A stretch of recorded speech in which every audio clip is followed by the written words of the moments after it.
अस्सलामुअलैकुम, GTV news के साथ मैं हूं माजिद अली खान और मैं हूं जवेरिया अली। बुलेटिन के आगाज में सबसे पहले बात करेंगे कप्तान के लॉन्ग मार्च के हवाले से।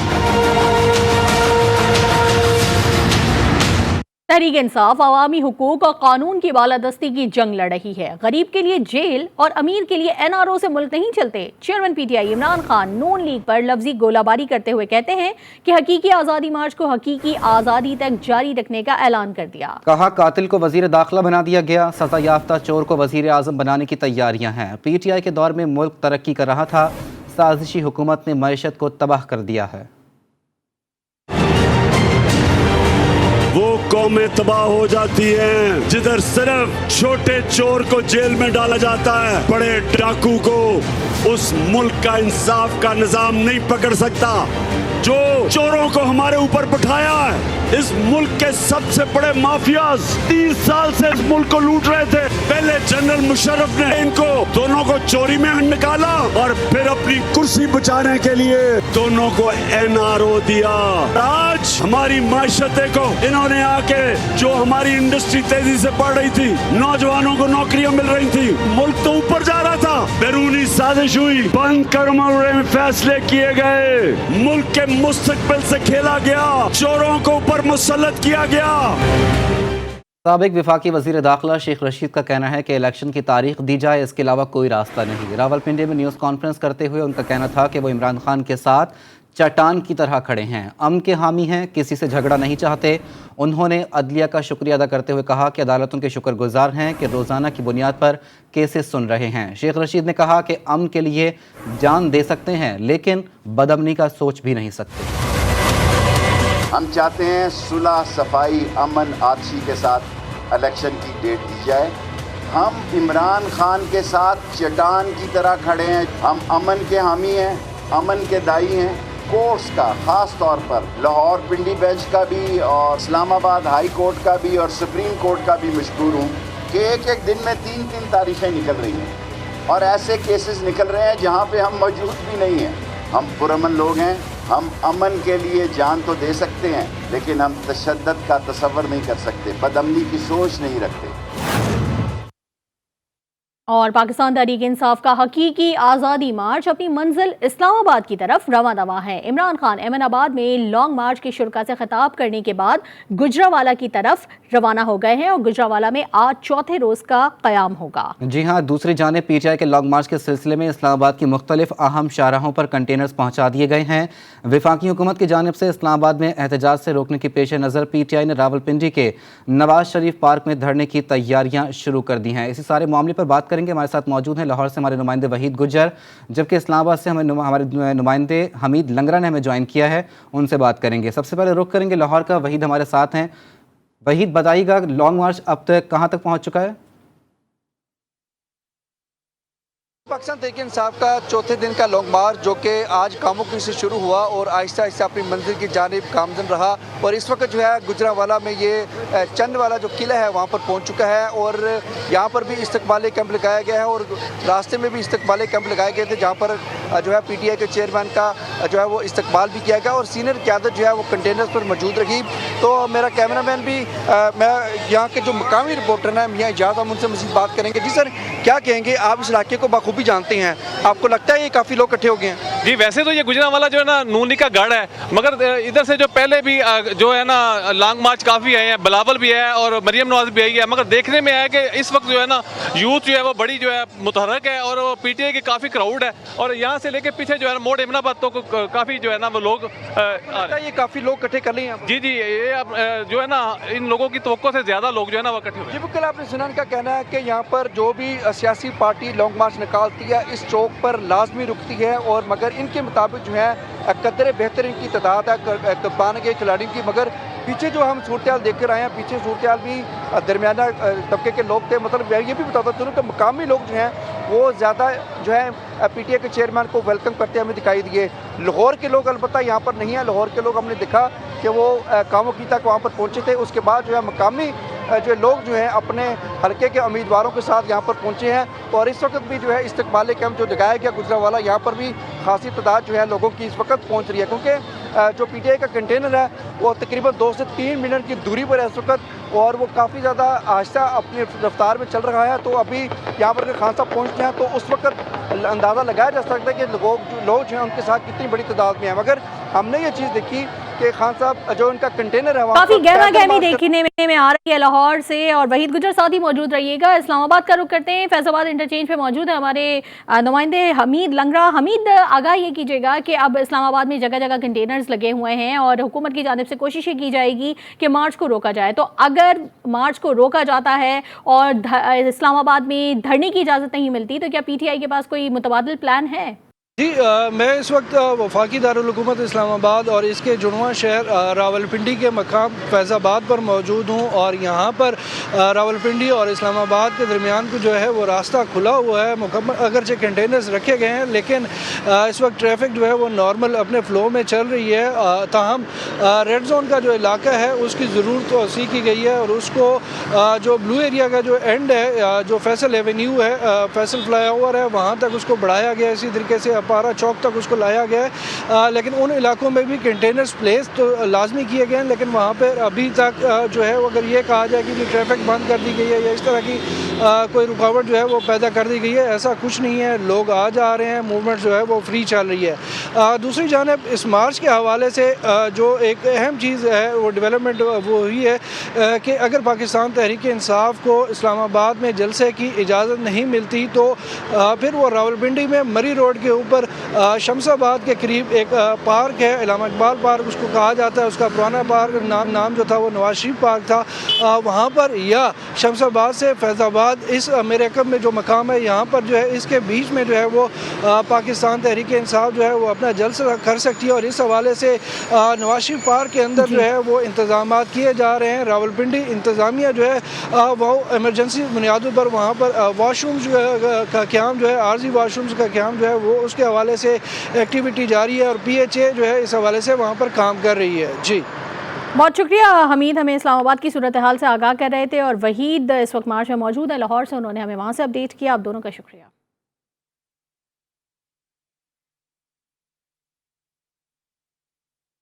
दूसरी जानिब कामों की मैदान जंग बन गया। लॉन्ग मार्च की कवरेज करने वाली GTV के समेत दीगर चैनल्स को इस्तकबालिया पंडाल से बाहर जाने पर पुलिस ने सहाफ़ियों पर धावा बोल दिया और तशद्दुद का निशाना बनाया, जिस पर पंजाब हुकूमत हरकत पर आने के बाद मुतालिका SHO समेत 5 अहलकार को मुअत्तल करके इंक्वायरी शुरू कर दी गई है।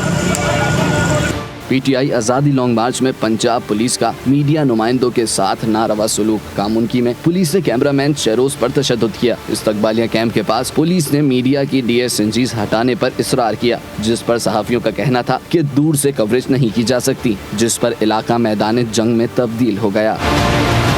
SHO मंजर सईद ने जबरदस्ती GTV की गाड़ी हटाने की कोशिश की। जब उन्हें मना किया गया तो कैमरामैन शहरोज के मुंह पर थप्पड़ और मुक्के मारे गए। फुटेज में देखा जा सकता है कि 4 से 5 अहलकारों ने भी उन पर तशद्दुद किया। पुलिस एहलकारों ने मीडिया की गाड़ियों और कैमरों पर डंडे बरसाए, जिसके बाद सहाफियों ने पुलिस के रवैये के खिलाफ एहतजाज किया। पुलिस गर्दी नहीं चलेगी, लाठी गोली की सरकार नहीं चलेगी, नहीं चलेगी, जुल्म के हिसाब के हम नहीं मानते। वज़ीर आला पंजाब परवेज इलाही ने कामुनकी में GTV टीम पर तशद्दुद के वाक़े का नोटिस लेते हुए SHO सिटी मंजर सईद को मुअत्तल करते हुए IG पंजाब से रिपोर्ट तलब कर ली। कैमरामैन शहरोज खान के साथ वहीद गुज्जर, GTV कामुनकी।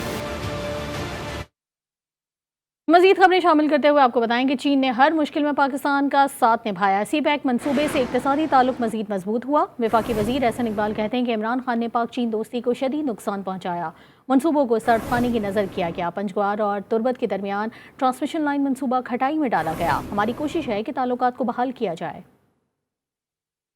पाकिस्तान और चीन ने हमेशा एक दूसरे का साथ दिया है। पाकिस्तान और चीन के ताल्लुकात में हमेशा बहार है, इसमें कभी ख़ज़ां नहीं आई है। पाकिस्तान और चीन ने 2013 में CPEC के ज़रिए अपनी पार्टनरशिप को, अपने सियासी ताल्लुकात को इक़्तिसादी शोबे में भी मजबूत करने का फ़ैसला किया। और मुझे अफसोस से कहना पड़ता है कि आज जो लोग नारे लगा रहे हैं बड़ी आज़ादी के, उन्हें कोई जवाब देना होगा कि 4 सालों में उन्होंने सी पैक के साथ क्या सलूक किया है। मैं भी 3 दफ़ा गवादर गया, वहाँ के मंसूबों का जायज़ा लिया और वो मंसूबे जिनको सर्द खाने में डाल दिया गया था उनमें दोबारा जान डाली गई। इसी तरह पंजगूर और तुरबत के दरमियान जो ट्रांसमिशन लाइन थी जिसने हमारे साहिली इलाकों को नेशनल ग्रिड से जोड़ना था, ये मंसूबा भी खटाई में पड़ा हुआ था। इस मंसूबे को भी वज़ीर आज़म ने ख़ुसूसी निगरानी के ज़रिए तेज़ किया। अपडेट करेंगे आपको। अवामी तवक्कुआत पर पूरा उतरने के लिए वफाकी वज़ीर मनसूबाबंदी और तरक्की ने 16 नए तरक्याती मंसूबे शुरू करने की मंजूरी दे दी। GTV न्यूज़ ने तरक्याती मंसूबों की मुमकिना मंजूरी से मुताल्लिक खबर 28 अक्टूबर को ब्रेक की थी। इस मंसूबे में कौन से तरक्याती सेक्टर्स शामिल होंगे, जानते हैं ब्यूरो चीफ इस्लामाबाद सोहेल इकबाल भट्टी से। सोहेल, आगाह कीजिएगा।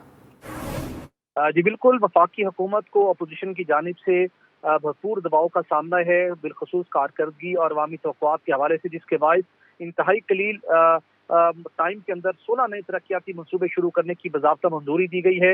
ये इजलास हुआ था सेंट्रल डेवलपमेंट वर्किंग पार्टी का, जिसकी सरबराही वफाकी वजीर मनसूबाबंदी और तरक्की एहसन इकबाल ने की। और ये खबर GTV ने 28 अक्टूबर को ही दस्तावेज के साथ ब्रेक की थी कि कौन से मंसूबे मंजूर होने जा रहे हैं।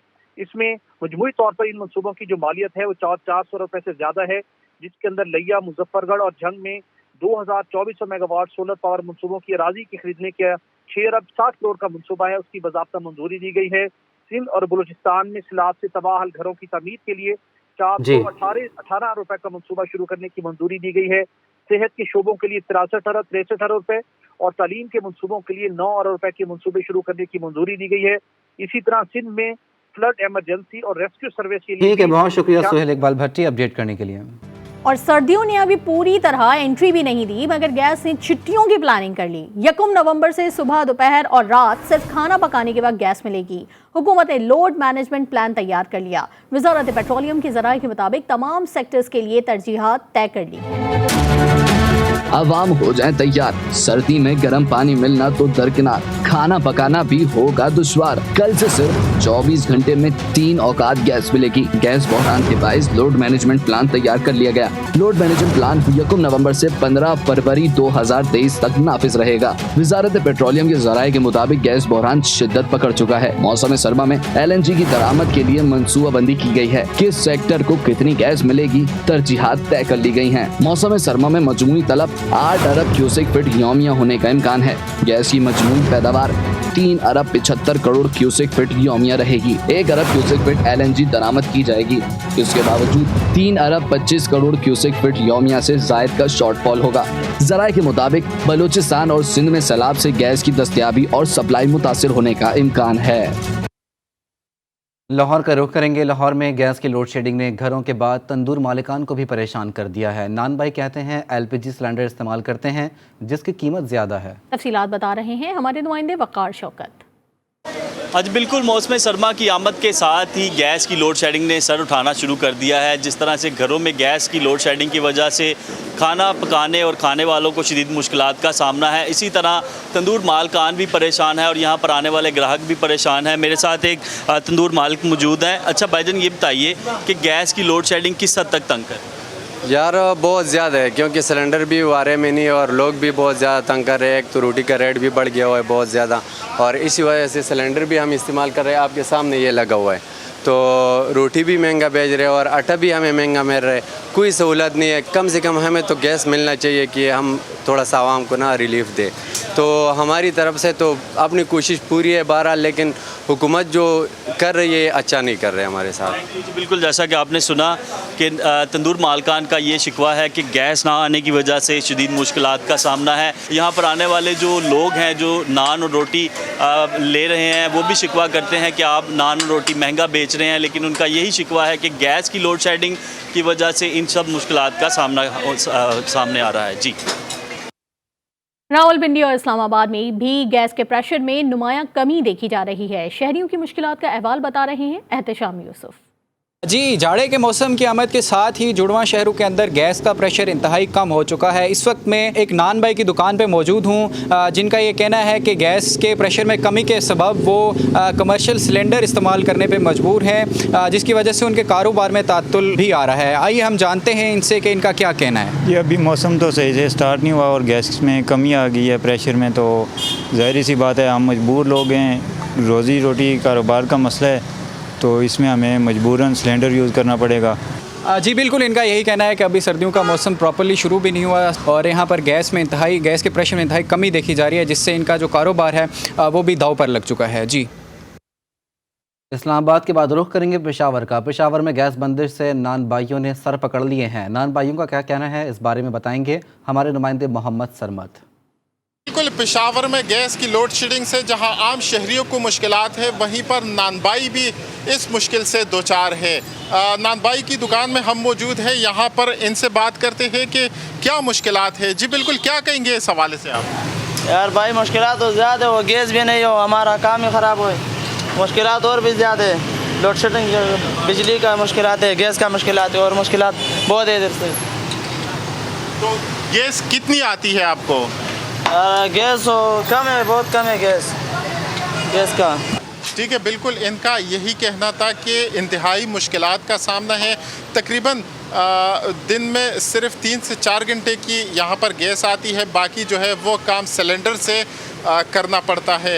इनका यही कहना था कि हुकूमत जो है वो रिलीफ फराहम करे। जी, दीगर शहरों की तरह कोयटा में भी गैस छुट्टियों पर चली गई। तवील बंदिश और प्रेशर में कमी से होटल कारोबार से मुंसलिक अफराद परेशान हैं। मज़ीद अहवाल बता रहे हैं हमारे नुमाइंदे मोहम्मद फैज़ान खान। जी हाँ बिल्कुल, कोयटा शहर के मुख्तलिफ इलाकों में मौसम सरमा की इब्तिदा में ही गैस बहरान का सामना करना पड़ रहा है शहरियों को और होटल के कारोबार से वाबस्ता अफराद को भी, जिसकी वजह से उनकी परेशानी में जो है दिन ब दिन इजाफा होता जा रहा है। होटल मालिकान का यही कहना है कि गैस ना होने की वजह से वो LPG सिलेंडर इस्तेमाल करें, जबकि जो गरीब सारिफीन हैं उन्हें भी खासी परेशानी उठानी पड़ रही है। इस वक्त एक शहरी भी हमारे साथ मौजूद है, इनसे बात करते जानते क्या कहेंगे। जी, क्या कहेंगे, गैस ना होने की वजह से कितनी परेशानी हो रही है? परेशानी तो बहुत ज़्यादा हो रही है, खाने पीने के साथ रूम के हीटअप करने का से लेकर कई ज़्यादा हैं। लेकिन यह कि हम तो हैरान हैं कि अभी शुरू में कि जो सर्दी की लहर अभी आने वाली है आगे, ये तो अभी हल्का सा लहर आया है सर्दी का, ये अभी गैस का ये बहरान इस हद तक शिद्दत इख्तियार कर चुका है।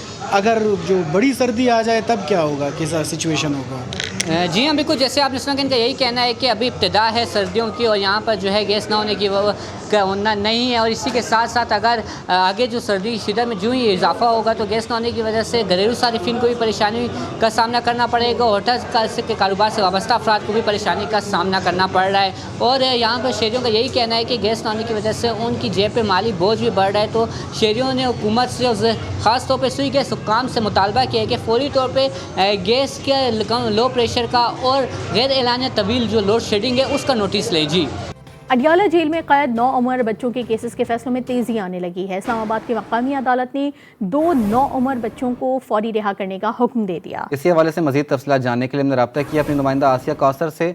आसिया, बताइएगा 9 उम्र बच्चों के केसेस की मजीद क्या तफसीलात हैं, बच्चों पर कौन कौन से मुकदमात हैं? अच्छा बिल्कुल, ये आज जो है वो जुडिशल मजिस्ट्रेट इनामुल्लाह और जुडिशल मजिस्ट्रेट अब्बास शाह ने अहकाम जो है वो जारी किए हैं। और चीफ जस्टिस अकर मनल ने अडियाला जेल विजिट में बच्चों के केसेस जल्द सुनने का हुक्म दिया था और डिस्ट्रिक्ट एंड सेशन कोर्ट ने 6 मुकदमा से डिस्चार्ज करके बच्चों को रिहा करने का जो आज हुक्म था वो दे दिया है। 9 उम्र बच्चों की जानिब से वकील फरहाना नजीर कियानी ने केसेस की पैरवी की थी और बच्चे गुज़िश्ता 20 रोज से शनाख्त परेड के सिलसिले में अडियाला जेल में मुंतकिल किए गए थे और तफ्तीशी अफसर ने बच्चों की शनाख्त परेड कैंसिल करके जिस्मानी रिमांड की इस्तदा की थी, जो कि अदालत की जानिब से मुस्तरद की गई है। और अडियाला जेल में कैद 9 उम्र बच्चों के खिलाफ 3 केसेस जो है वो दर्ज में। और बुलेटिन के आखिर में आपको बताएंगे, बलूचिस्तान से ताल्लुक़ रखने वाले पाकिस्तानी फ़ैन ने भारतीय मायानाज बल्लेबाज विराट कोहली को खिराज तहसीन पेश किया है। तस्वीर सोशल मीडिया पर तेज़ी से वायरल हो रही है। क्रिकेट लवर नईम ने गिडानी के साहिल पर विराट कोहली का एक देव हेकल मुजस्मा बनाकर मुसर्रत का इजहार किया है। भारतीय मायानाज बल्लेबाज विराट कोहली का शुमार दुनिया के बेहतरीन बल्लेबाजों में होता है और ऑस्ट्रेलिया में जारी T20 वर्ल्ड कप में भी कोहली बेहतरीन फॉर्म में हैं। पहले मैच में उन्होंने पाकिस्तान के खिलाफ 82 रन की शानदार इनिंग खेली और दूसरे मैच में भी 50 स्कोर की। एक ब्रेक के बाद हाजिर होंगे हेडलाइंस के साथ। देखते रहिए GTV न्यूज़।